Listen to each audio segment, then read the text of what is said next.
स्वागत है आप सभी विद्यार्थियों का हमारे इस नए वीडियो लेक्चर में। विद्यार्थियों, आज इस वीडियो के माध्यम से हम लोग प्रीवियस ईयर के क्वेश्चन पेपर हल करने वाले हैं, जो कि झारखंड बोर्ड एग्जामिनेशन 2019 में साइंस और कॉमर्स वाले विद्यार्थियों को पूछा गया था। लेकिन अगर आप आर्ट्स के विद्यार्थी हैं तो भी आप इस कंप्लीट वीडियो को जरूर देख सकते हैं, जो कि आप सभी विद्यार्थियों के लिए झारखंड बोर्ड इकोनॉमिक्स का सिलेबस और एग्जामिनेशन पैटर्न एक ही जैसा है, कुछ भी अलग नहीं है। तो चलिए हम लोग यहाँ पर सभी प्रश्नों को हल करते हैं। इससे पहले ये जान लीजिए कि 10 यहाँ पर हम लोग प्रश्न हल करेंगे टोटल, यानी कि 10 multiple choice type question solve करेंगे। इसमें से 5 प्रश्न हमारा माइक्रो इकोनॉमिक्स से होगा, यानी कि व्यष्टि अर्थशास्त्र का 5 प्रश्न, और 5 प्रश्न होगा समष्टि अर्थशास्त्र का, यानी कि मैक्रो इकोनॉमिक्स का। तो यहाँ हम लोग टोटल 10 प्रश्न हल करने वाले हैं। लेकिन जहाँ कहीं भी जिन प्रश्नों पर डिटेल में बात करने की आवश्यकता है तो हम वहाँ पर डिटेल में ज़रूर बात करेंगे। शुरुआती के जो 5 प्रश्न आएंगे वो माइक्रो इकोनॉमिक्स का होगा। तो देखिए, प्रश्न संख्या पहला क्या कह रहा है कि जब कुल उपयोगिता अधिकतम होती है तब सीमांत उपयोगिता बताइए क्या होता है, यानी कि when total utility become maximum, है ना। क्या बोल रहा है? Total utility becomes maximum MU is. तो पहला प्रश्न में क्या कहा कि कुल उपयोगिता अधिकतम होती है, तो उस समय बताइए सीमांत उपयोगिता क्या होती है। तो हम लोग जानते हैं कुल उपयोगिता अधिकतम होने पर सीमांत उपयोगिता जो है वो शून्य हो जाती है। ठीक है, अगर इस प्रश्न का आप डिटेल जो हो जानकारी चाहते हैं, कंसेप्ट चाहते हैं, तो 2017 वाली जो हमने वीडियो करवाया था, है ना, 2017 का जो हमने क्वेश्चन हल किया था, उस पर जाकर के जो है वो जरूर देख लीजिएगा। ये कंसेप्ट आपको अच्छे से क्लियर हो जाएगा। ठीक है, अब यहाँ पर आते हैं प्रश्न संख्या दूसरा पर। दूसरे प्रश्न में क्या कह रहा है कि निम्नलिखित चित्र में प्रदर्शित करता है। अब देखिए, यहाँ पर हमने डायग्राम जो है वो नहीं ऐड किया, हम ऐड कर देते हैं अभी। यहाँ पर जो है अंग्रेजी में क्या बोला गया है, फॉलोइंग फिगर शोज, और यहाँ पर इलास्टिसिटी के जो है अलग अलग टाइप दिए हुए हैं। इसका मतलब जो है एक यहाँ पर मांग वक्र जो है छपा हुआ था, जो कि हम लोग जानते हैं एक्स एक्सिस पर मांग की मात्रा रहता है और वाई एक्सिस पर जो है वस्तु का मूल्य रहता है, यानी कि वाई एक्सिस पर जो है मूल्य को लिख दिया जाता है, यहाँ पर ओरिजिन है और यहाँ पर एक्स एक्सिस में मांग की मात्रा है। तो मांग की जो रेखा है ना, यहाँ पर पैरेलल टू एक्स एक्सिस खींच लिया गया है, यानी कि हम इसे जो है वो अगर देखें तो यहाँ पर पैरेलल टू एक्स एक्सिस है, यानी कि इसे हम मात्रा अक्ष कहते हैं और मात्रा अक्ष के समांतर ही है ये। तो इस प्रकार से यहाँ पर नाम दे दिया गया था DD। ठीक है, दरअसल यानी कि देखें तो यही वाला जो है आपका डायग्राम है, समझ लीजिए। तो इस डायग्राम का बताइए इलास्टिसिटी ऑफ डिमांड क्या होता है। तो हम लोग जानते हैं इलास्टिसिटी ऑफ डिमांड का फॉर्मूला भाई क्या होता है। Elasticity of demand equal to होता है डेल्टा Q% बाई क्या, डेल्टा P%। अगर हम इस पर जो है वैल्यू पुट करके देखें तो आपको बिल्कुल अच्छे से समझ में आएगा मैथमेटिकली। यहाँ पर हम लोग जानते हैं कि एक्स एक्स पर मांग की मात्रा को रखते हैं और वाई अक्ष पर जो है वस्तु के मूल्य को रखते हैं। ठीक है, लेकिन यहाँ तो इतना प्राइस लेवल तय हो चुका है। ठीक है, यानी कि O से लेकर के D तक जो है ये प्राइस लेवल तय हो चुका है यहाँ से यहाँ तक। लेकिन अब ये प्राइस ना बढ़ रहा है इधर ना घट रहा है, लेकिन मांग की मात्रा मान लीजिए कभी यहाँ पर है तो कभी यहाँ पर है तो कभी यहाँ पर है, यानी कि मांग जो है घट बढ़ रहा है लेकिन मूल्य में कोई प्रभाव पड़ा ही नहीं। तो यहाँ पर सीधे तौर पर कह सकते हैं कि जब मूल्य स्थिर है और मांग में अनंत परिवर्तन हो रहा है, मांग कभी इधर कभी इधर कभी इधर कभी इधर, कहने का मतलब है कि मांग तो परिवर्तन हो रहा है लेकिन मूल्य ज्यों का त्यों स्थिर है। इसका मतलब मूल्य में कोई प्रतिशत परिवर्तन नहीं आया, तो हम मूल्य में प्रतिशत परिवर्तन 0 मान लेते हैं। और मात्रा में चूंकि प्रतिशत परिवर्तन हो रहा है, चूंकि कभी यहाँ पर है तो कभी मान लीजिए 20% या फिर 50% बढ़ गया, तो हो सकता है कि 10% या फिर 50% घट भी सकता है, मतलब परिवर्तन हो रहा है मांग में। तो इसे हम एक पॉजिटिव वैल्यू के साथ मान लीजिए कि 10, 20, 50 कुछ भी रख देते हैं। तो आप जानते हैं कि किसी भी संख्या को अगर 0 से डिवाइड किया जाता है तो उसका वैल्यू जो है वो इन्फानाइट आता है। इसका मतलब इस मांग वक्र की लोच को हम लोग कह सकते हैं अनंत लोचदार या फिर इन्फानाइट जो है वो इलास्टिसिटी। ये इसी का दूसरा नाम है पूर्णतः लोचदार मांग, यानी कि परफेक्ट इलास्टिक डिमांड। उम्मीद है आप इस प्रश्न को समझ पाए होंगे। तो चलते हैं हम अगले प्रश्न पर, है ना। यहाँ पर देखिए तीसरा जो प्रश्न है वो क्या कह रहा है। तीसरे प्रश्न में कह रहा है कि किसने कहा, है ना, क्या बोल रहे हैं कि किसने कहा अर्थशास्त्र धन का विज्ञान है, यानी कि economics is the science of wealth. Who said, किसने कहा कि अर्थशास्त्र धन का विज्ञान है। तो बताइए इसका सही जवाब क्या हो जाएगा, एडम स्मिथ। एडम स्मिथ दुनिया के ऐसे पहले इंसान हैं जिन्होंने एक विज्ञान का यानी कि संबंध जो है वो धन के साथ बताया है या फिर वेल्थ के साथ बताया है। उम्मीद है इस बात को आप समझ पाए होंगे। कई बार जो है ना धन की जगह पर संपत्ति भी लिख देता है, तो आप घबराइएगा नहीं, चूंकि उन्होंने अंग्रेजी में डेफिनेशन दिया था कि economics is the science of wealth, और वेल्थ का मतलब हम लोग धन भी समझते हैं और संपत्ति भी। तो कई बार यहाँ पर ऐसे भी डेफिनेशन मिल सकता है कि किसने कहा अर्थशास्त्र संपत्ति का विज्ञान है, तो भी उसका सही जवाब हो जाएगा एडम स्मिथ। एडम स्मिथ ही जो है वो अर्थशास्त्र के जनक माने जाते हैं और इनका जन्म 1723 में हुआ था और मृत्यु जो है वो 1790 में हो गई थी। इन्हें जो है वो आधुनिक अर्थशास्त्र का जनक या फिर आधुनिक अर्थशास्त्र का पितामह भी कहते हैं, यानी कि फादर ऑफ मॉडर्न इकोनॉमिक्स भी एडम स्मिथ को ही कहा जाता है। और इन्होंने वेल्थ ऑफ नेशंस, है ना, वेल्थ ऑफ नेशन नामक जो है पुस्तक लिखा था, जो कि 1776 में प्रकाशित हुआ था। तो इन बातों को भी आप विशेष तौर पर जरूर ध्यान में रखिए, है ना, यहाँ से भी प्रश्न आपको पूछे जाते हैं। चलिए यहाँ पर आ रहे हैं हम चौथे प्रश्न पर। चौथा प्रश्न क्या कह रहा है कि वह वक्र जो आर्थिक समस्या को दर्शाता है। देखिए आर्थिक समस्या को दर्शाता है, इसका मतलब रिसोर्सेज जो है ना वो हमारे पास बहुत ज़्यादा कम है, बहुत कम है। तो रिसोर्सेज की डिमांड क्या है इकोनॉमी के अंदर में बहुत ज़्यादा, और उसकी जो सप्लाई या फिर अवेलेबिलिटी है वो कम है। यानी कि जहाँ कहीं भी ये सिचुएशन आता है, ये सिचुएशन क्या बता रहा है, दुर्लभता की बात है ना। चूंकि यहाँ पर स्कैरसिटी हम क्यों कह रहे हैं भाई, चूंकि रिसोर्सेज की डिमांड देख लीजिए, demand for resources is greater than क्या, सप्लाई ऑफ रिसोर्सेज। तो ये सिचुएशन को हम लोग कहते हैं स्कैरसिटी। और ऐसा सिचुएशन जहाँ कहीं भी आएगा पक्का है आपको चॉइस करना पड़ेगा, और वही चॉइस जो है वो प्रॉब्लम अगर क्रिएट हो रहा है, प्रॉब्लम ऑफ चॉइस क्रिएट हो रहा है, तो उसी प्रॉब्लम ऑफ चॉइस को ही हम लोग कहते हैं आर्थिक समस्या यानी कि इकोनॉमिक प्रॉब्लम। तो इकोनॉमिक प्रॉब्लम को दिखलाने वाले कर्व को हम लोग कहते हैं प्रोडक्शन पॉसिबिलिटी कर्व यानी कि PPC। इसी का जो है अन्य नाम है प्रोडक्शन पॉसिबिलिटी फ्रंटियर यानी कि PPF, जिसे हम उत्पादन संभावना सीमा या फिर उत्पादन संभावना वक्र कह रहे हैं। ठीक है, इसका एक और नाम है हस्तांतरण वक्र भी इसको कहते हैं। तो सही जवाब हो जाएगा ऑप्शन डी, आपका बिल्कुल सही जवाब है। यही जो प्रोडक्शन पॉसिबिलिटी कर्व है ना, ये बताता है एक देश की आर्थिक समस्या को। ठीक है, चलिए आगे जाते हैं। यहाँ पर आ चुके हम पांचवें प्रश्न पर, जो कि व्यष्टि अर्थशास्त्र का ही पांचवा प्रश्न है।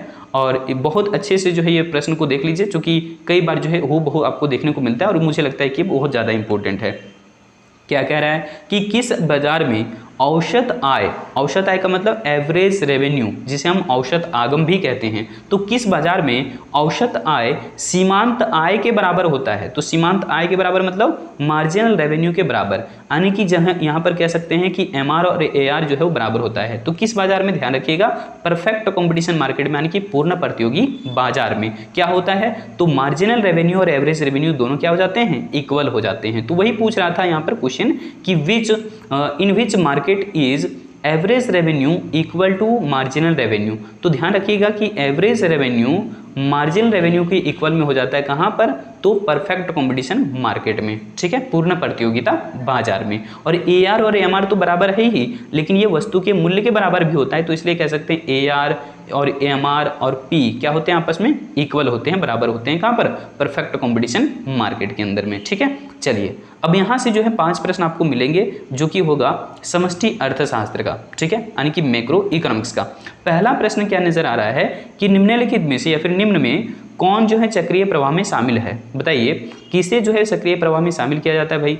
तो which of the following is included in circular flow. Circular flow of money में हम लोगों ने देखा हुआ था कि वहाँ पर जो है वो हम लोग इनकम को भी शामिल करते हैं, इन्वेस्टमेंट भी शामिल किया जाता है, कंजम्पशन भी शामिल किया जाता है, इसी प्रकार से सेविंग भी शामिल किया जाता है।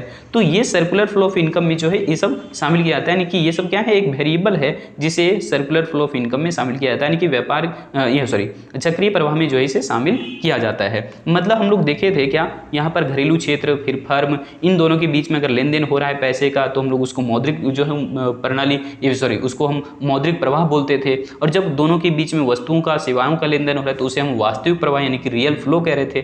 तो रियल फ्लो वस्तुओं और सेवाओं के प्रवाह को बोलते हैं, और मौद्रिक प्रवाह जो है वो मुद्रा के प्रवाह को बोलते हैं, यानी कि पेमेंट को यहाँ पर बोला जाता है मौद्रिक प्रवाह। ठीक है, तो ये चीज़ें जो है वो ध्यान रखिएगा। और ये तीनों ही मतलब कंजम्पशन, इन्वेस्टमेंट, प्रोडक्शन, इनकम, ये सब कुछ जो है वो राष्ट्रीय आय के चक्रीय प्रवाह में शामिल किया जाता है। ठीक है, चलिए सेविंग और इंपोर्ट ध्यान रखिएगा कि ये सब लीकेज होते हैं। क्या होते हैं, लीकेज होते हैं, यानी कि अर्थव्यवस्था में छिद्र कहलाते हैं, सेविंग और यहाँ पर आपका इंपोर्ट्स। लेकिन एक्सपोर्ट और आपका एक्सपेंडिचर क्या होता है, तो ये एक प्रकार का इंजेक्शन कहलाता है इकोनॉमिकली, यानी कि ये समावेशन कहलाता है, या फिर कह सकते हैं इसे हम भरण भी। ठीक है, भरण भी इसका नाम है और समावेश भी कह सकते हैं। चलिए अगले प्रश्न पर आते हैं। दूसरा प्रश्न क्या पूछा हुआ है कि केंद्रीय बैंक का मुख्य कार्य है। देखिए main function of the central bank is, देखिए सेंट्रल बैंक का मेन काम होता है नोटों को जारी करना, यानी कि नोट इशू करना, लेकिन इसके अलावा भी कई सारे कार्य हैं, जैसे कि बैंकों का बैंक होना, यानी कि अन्य जितने भी व्यावसायिक बैंक हैं उन सभी बैंकों का हेड होता है कौन, केंद्रीय बैंक, जिसे हम बैंकों का मुखिया कह सकते हैं। इसके अलावा सरकार का बैंकर, सरकार का एजेंट और सरकार के एडवाइजर यानी कि सलाहकार के तौर पर भी केंद्रीय बैंक काम करता है। तो ये सब केंद्रीय बैंक के जो है मुख्य कार्य हैं, यानी कि हमारा सही जवाब हो जाएगा ऑप्शन डी। ठीक है, चलिए ध्यान रखिएगा कि 1 रुपये का नोट जो है वो केंद्रीय बैंक नहीं जारी करता है, बल्कि भारत सरकार के वित्त सचिव जो है उस वित्त मंत्रालय द्वारा जारी होता है, जिस पर साइन होता है वित्त सचिव का। आप 1 रुपये के नोट पर आसानी से देख सकते हैं वित्त सचिव का सिग्नेचर है ना। चलिए, और ऊपर में आप लिखा हुआ देख सकते हैं, लिखा हुआ भारत सरकार, ना कि आरबीआई। आरबीआई नहीं लिखा हुआ, यहाँ पर क्या लिखा हुआ, भारत सरकार लिखा हुआ है। और जैसे कि 50 रुपये का नोट है या फिर 2000 रुपये का नोट है, तो आप इन नोटों पर देखेंगे तो रहता है किनका नाम, तो रिजर्व बैंक ऑफ इंडिया का, यानी कि भारतीय रिजर्व बैंक का नाम रहता है। लेकिन 1 रुपये का जो नोट है उस पर भारतीय रिजर्व बैंक का नाम नहीं रहता है, क्योंकि 1 रुपये का नोट जो हो भारत सरकार के वित्त मंत्रालय द्वारा जारी किया जाता है, जिस पर साइन होता है वित्त सचिव का। तो ये भी प्रश्न आपसे कई बार पूछा जाता है, नोट कर सकते हैं इसे भी। चलिए अगले प्रश्न पर जाते हैं। यहां पर आ चुके हैं हम तीसरे प्रश्न पर। यह क्या है, कह रहा है कि निम्न में से कौन अप्रत्यक्ष कर में शामिल है। बताइए इनडायरेक्ट टैक्स में कौन सा इंक्लूड किया जाता है। हम जानते हैं कि डायरेक्ट टैक्स कौन कौन सा है, उसको पहले आप छाट लीजिए। डायरेक्ट टैक्स हमारा होता है इनकम टैक्स, वेल्थ टैक्स और इसके अलावा गिफ्ट टैक्स। ठीक है, तो यहाँ पर सिर्फ बच रहा है एक्साइज ड्यूटी। तो एक्साइज ड्यूटी हमारा जो है वो अप्रत्यक्ष कर है। ठीक है, समझ पाए। चलिए इस ढंग से भी आप कई बार जो है सही जवाब पा सकते हैं। चलिए आगे बढ़ते हैं। यहाँ पर हम लोग देख रहे हैं चौथा प्रश्न क्या कह रहा है कि भुगतान संतुलन यानी कि बैलेंस ऑफ पेमेंट के अंतर्गत अदृश्य मदों में किसे सम्मिलित किया जाता है। देखिए अदृश्य मद कौन से होते हैं, जो दिखाई नहीं देता है, जिसको हम इनविजिबल आइटम्स बोल रहे हैं।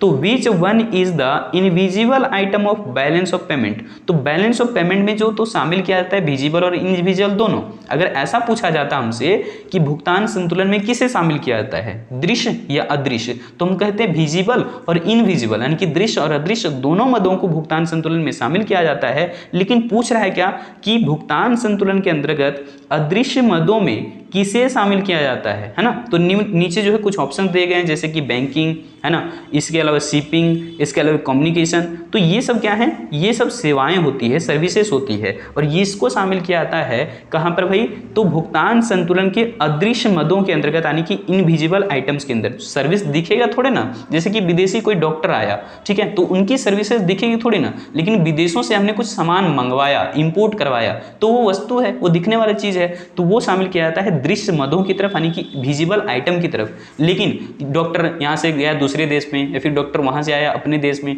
तो ये होते हैं अदृश्य मद। या फिर कोई टूरिस्ट जो है यहाँ का गया दूसरे देश में, या फिर दूसरे देश का आदमी यहाँ पर घूमने फिरने के लिए आया, जैसे ताजमहल देखने के लिए आता है लोग, है ना, तो यहाँ पर कह सकते हैं वो सर्विसेज एक टाइप का, वो इनविजिबल आइटम में जाएगा।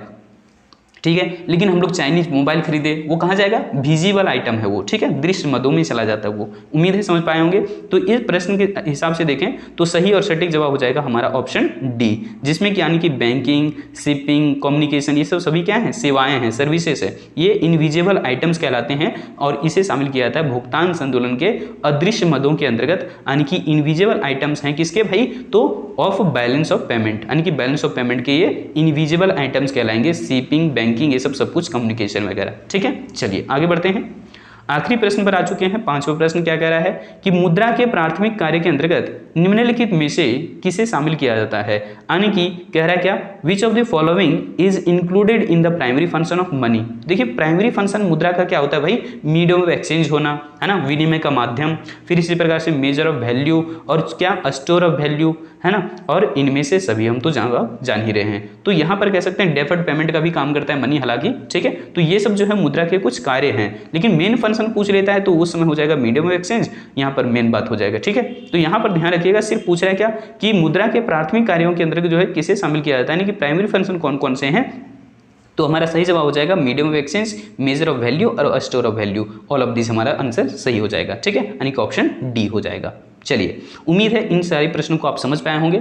और इसी तरीके से हमने जो है वो टोटल आपको हम बता दें, अगर आपने अभी तक वीडियो नहीं देखा है तो 2014 से लेकर के, है ना, थोड़ी सी रुकिएगा, 2014 से लेकर के हमने जो है वो 2020 तक के जो है वीडियो अपडेट कर दिए हैं और सभी प्रश्न जो है वो आप डिटेल में देख लेंगे एक बार, तो मुझे लगता है कि कुछ प्रश्न जो है आपको एग्जामिनेशन में हूबहू देखने को भी मिल जाए। और सभी प्रश्नों पर जहाँ कहीं भी डिटेल करने की जरूरत पड़ी है हमने डिटेल में जरूर कर दिया है। और ऐसे अगर जो है वो आप करके जाते हैं परीक्षा में तो बहुत ही अच्छा आप रिजल्ट स्कोर अच्छा आप कर सकते हैं। और हाँ, 2021 का जो है मॉडल क्वेश्चन पेपर हम लोग हल करेंगे, जुड़े रहिएगा। और 2022 का जो क्वेश्चन पेपर हुआ था यानी साइंस और कॉमर्स वालों का, आर्ट्स वालों का, तो उन प्रश्नों को भी अब हम लोग करने वाले हैं। तो आप सभी वीडियो में जो है वो शुरुआत से अंत तक बने रहेंगे, आपका रिजल्ट बहुत बेस्ट होगा। ऑल द बेस्ट एग्जामिनेशन के लिए। और अभी से आपने बहुत अच्छे से तैयारी करी होगी, ठीक है। उम्मीद है जितने सारे लेक्चर्स हमने दिए हैं उन लेक्चर्स का आप फायदा उठा पा रहे होंगे। और फिर से इसी तरह से अगले कंसेप्ट, अगले कंटेंट के साथ मिलेंगे। जय हिंद।